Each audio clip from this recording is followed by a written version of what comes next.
Ouvrez le banc.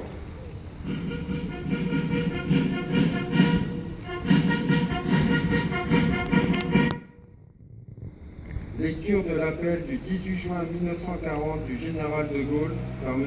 Cédric Lemaire, adjoint au maire.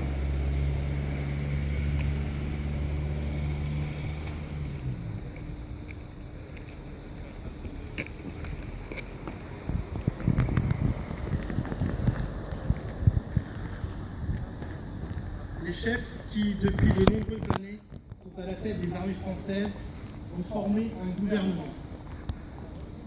Ce gouvernement, alléguant la défaite de nos armées, s'est mis en rapport avec l'ennemi pour cesser le combat. Certes, nous sommes submergés par la force mécanique terrestre et aérienne de l'ennemi. Infiniment plus que leur nombre, ce sont les chars, les avions, la tactique des Allemands qui nous font reculer. Ce sont les chars, les avions, la tactique des Allemands qui ont surpris nos chefs au point de les amener là où ils en sont aujourd'hui. Mais le dernier mot est-il dit? L'espérance va-t-elle disparaître? La défaite est-elle définitive? Non. Croyez-moi, moi qui vous parle en connaissance de cause, et vous dis que rien n'est perdu pour la France.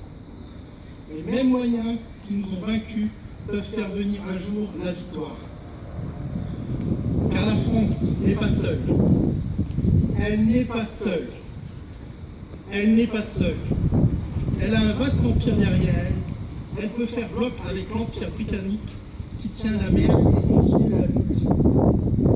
Elle peut, comme l'Angleterre, utiliser sans limite l'immense industrie des États-Unis. Cette guerre n'est pas limitée au territoire malheureux de notre pays. Cette guerre n'est pas tranchée par la bataille de France. Cette guerre est une guerre mondiale. Toutes les fautes, tous les retards, toutes les souffrances n'empêchent pas qu'il y a, dans l'univers, tous les moyens nécessaires pour écraser un jour nos ennemis. Foudroyés aujourd'hui par la force mécanique, nous pourrons vaincre dans l'avenir par une force mécanique supérieure. Le destin du monde est là. Moi, général de Gaulle, actuellement à Londres, j'invite les officiers et les soldats français qui se trouvent en territoire britannique ou qui viendraient à s'y trouver, avec leurs armes ou sans leurs armes. J'invite les ingénieurs et les ouvriers spécialistes des industries d'armement qui se trouvent en territoire britannique ou qui viendraient à s'y trouver, à se mettre en rapport avec moi.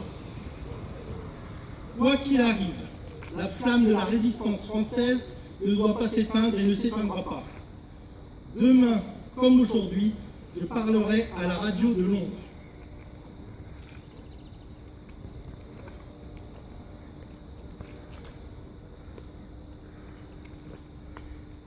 Lecture du message de Madame Geneviève Darrieussecq, secrétaire d'État auprès de la ministre des Armées, par Monsieur Cédric Lemaire, adjoint au maire.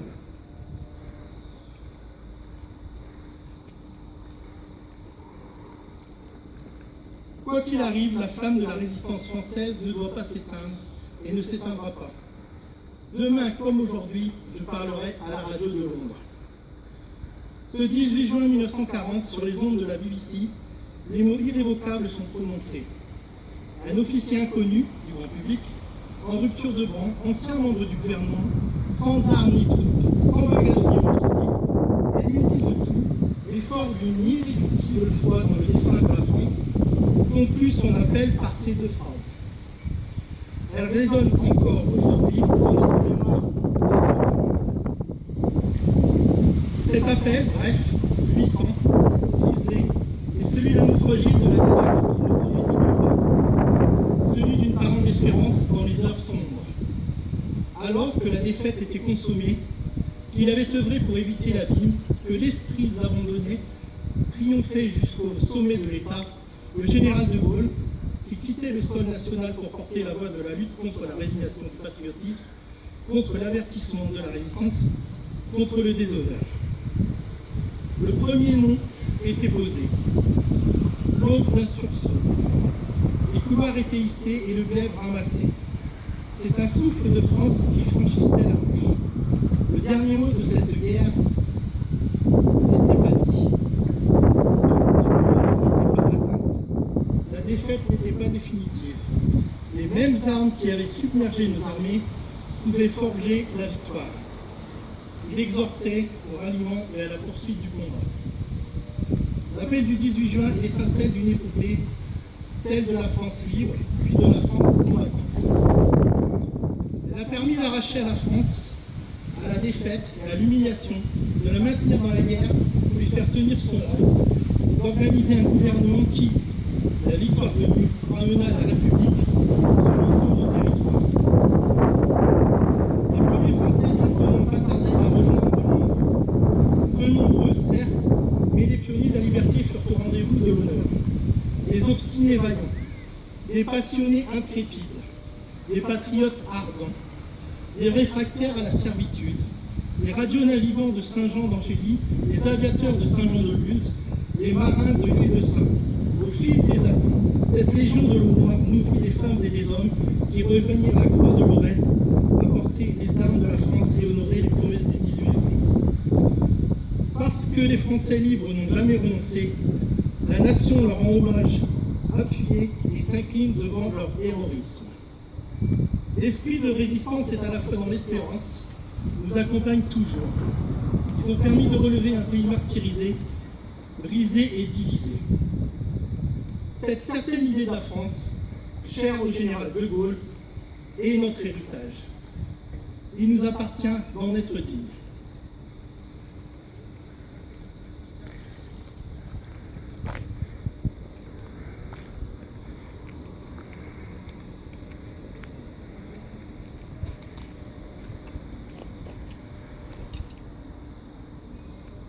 Fermez le banc.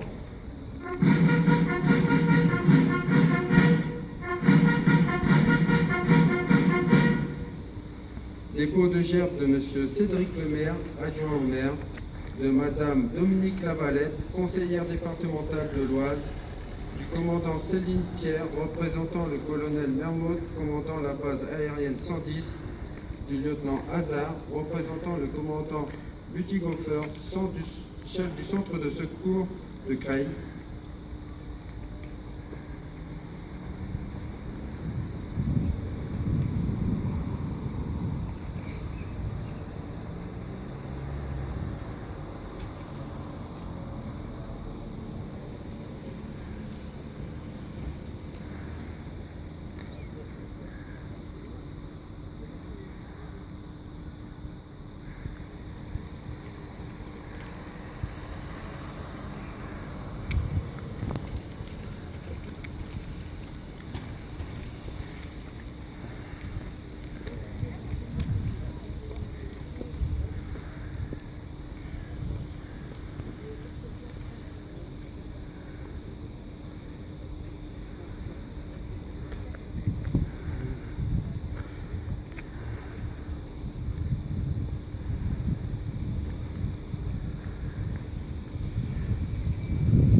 de gerbe de M.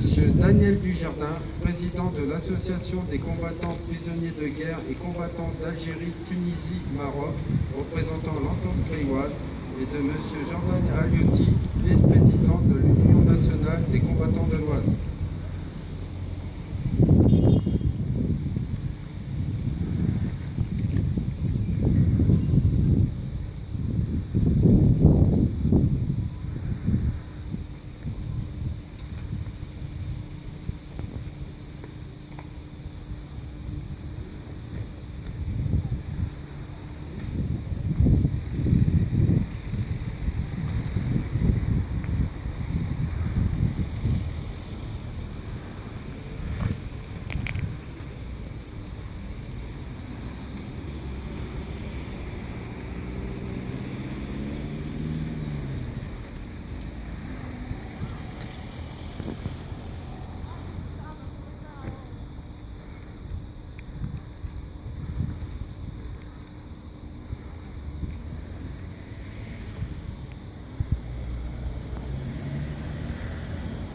Aux morts.